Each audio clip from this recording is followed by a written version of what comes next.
The needle's off the pin, and there goes, all the pieces are out. That's what I get for leaving it sit there like that.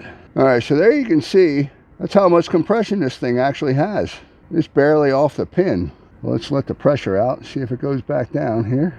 Yeah, so maybe 15, 12 PSI is what this thing's measuring. Remember I said it almost seemed like it didn't have a lot of compression, and according to this it has almost none. Because when I pulled it slow, it just didn't feel like it was going to rock backwards.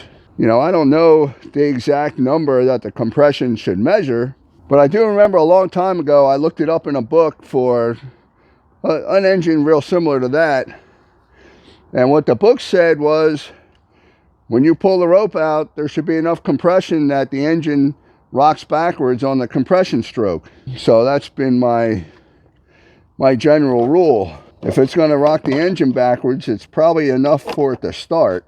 And like I said, I've seen engines run with pretty low compression. They don't make any power, but they still make the fuel go bang and make it start.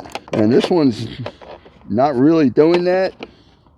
It kind of sounded like it was gonna fire up a little bit, but if you don't compress that fuel enough, it's just not going to explode and make the it's just not going to combust and push the piston back down.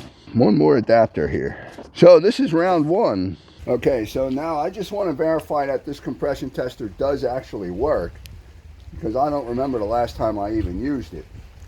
So on the engine on that Sears tractor, we got about 12 or 15 PSI. Now I know this snowblower has a compression release, you know, most of them do. And I think this is it says 8 horsepower. I'm going to pull this a few times, we'll see where it goes. So after about 4 pulls, it's up at 80 PSI. It may go a little bit higher, but like I said, I'm pretty sure this has a compression release. So this I can get 80 PSI out of. The tractor engine, less than 15. So that definitely has a problem. This gauge is definitely working. You know, maybe it's not 1,000% accurate, but 80 is a lot more than 15. So we're going to go with, there's internal problems on that engine, on the tractor.